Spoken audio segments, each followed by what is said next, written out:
Have you ever really stopped to think about how we learn things?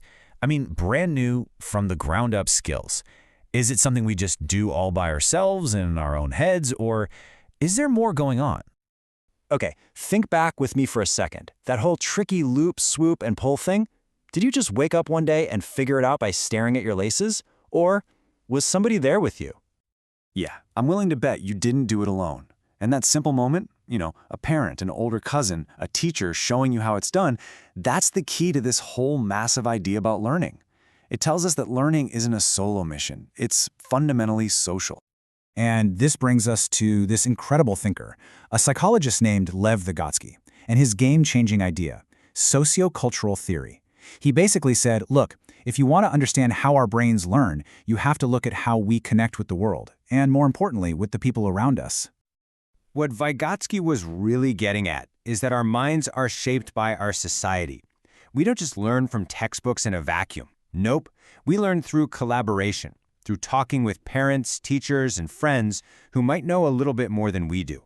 It's in that back and forth that knowledge is actually built.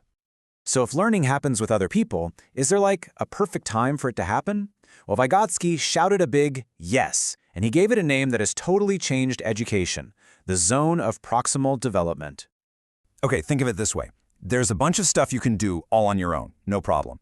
Then there's stuff that's just way too hard for you right now.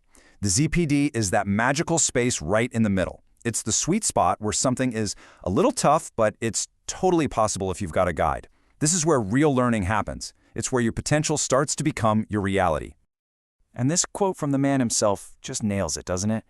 The help you get today is what builds the independence you're going to have tomorrow. See, the whole point isn't to be helped forever. It's to take that assisted performance and make it your own skill. All right, to make this super clear, let me tell you a quick story. This is Momin. He's a gaming pro. He can play a ton of different games, strategize, solve puzzles, all by himself. That stuff is squarely in his comfort zone. But then there's Yu-Gi-Oh! It's just too complicated. The rules are confusing, and he has no idea where to even start. Right now, playing this game is way outside his independent abilities. But lucky for him, he's got a guide, his older brother Ollie, who's a total expert. So Momin goes to Ollie for help, and as Ollie sits down with him, shows him the cards, explains the rules, and walks him through a few moves, boom. Momin has just entered his zone of proximal development. He can't win on his own yet, but with Ollie's help, he can actually play and start to get it. And you know what happens next, right? After some practice, some guidance, some back and forth with Allie, it clicks. Momin totally gets it. Now he can play Yu-Gi-Oh! All by himself. That skill has officially moved out of the ZPD and right into his toolbox of independent abilities. He's literally leveled up. Okay, so the ZPD is the where of learning, but what about the how? How did Allie actually do that? Well, Vygotsky had a word for this too, and it's a brilliant metaphor: scaffolding. Just think about scaffolding on the side of a building. It's a support structure, right? It's there to hold things up while the real building gets strong enough to stand on its own. It's the exact same idea here. The instructional support is temporary. A teacher might show you how to do it first, give you little hints, or offer feedback. It's all designed to help you succeed on your own later. So what makes scaffolding good scaffolding? Well, it's not about giving away the answer. It's all about providing just enough support to stretch what a learner can do. It helps them do things that would have been impossible just a minute ago. And here's the most important part. As the learner gets better and more confident, you gradually take that support away, piece by piece, until they don't need it anymore. In a classroom, you see this all the time. A teacher might start by showing everyone on the board how to write a complex sentence. Then, and this is key, instead of saying, "Okay, your turn," they might have students practice in pairs. That's peer scaffolding. As they work, the teacher walks around, giving little bits of feedback. And only then, once they're ready, does the scaffolding come down and the students are ready to try it on their own. It's a perfect, gradual handoff.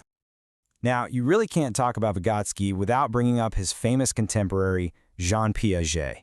I mean, these two were the heavyweights of developmental psychology, but they had some really big disagreements on how we grow and learn. So their whole outlook was different. Piaget saw development kind of like a flower blooming. It happens naturally in these fixed stages. He thought a kid had to be ready at the right developmental stage before they could learn a new concept. But Vygotsky, he saw it completely differently. For him, social interaction and language were the engines of development. You don't have to just wait to be ready. The right social interaction can actually pull you forward into new ways of thinking.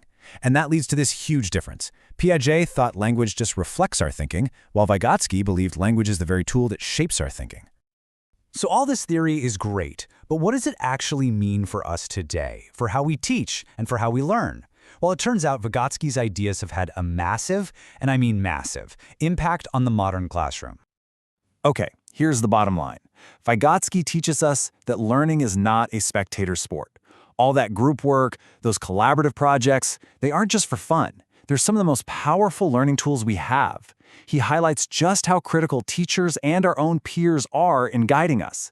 And maybe the biggest idea of all, every single skill we have starts out as a shared experience. Learning happens between people before it can ever happen inside of a single person. So, I'll leave you with this to chew on. Think about your own life right now.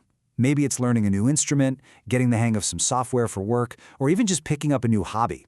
What's that one thing that you can't quite do on your own, but you feel like you could totally crush it with a little bit of help? And more importantly, who's your LE?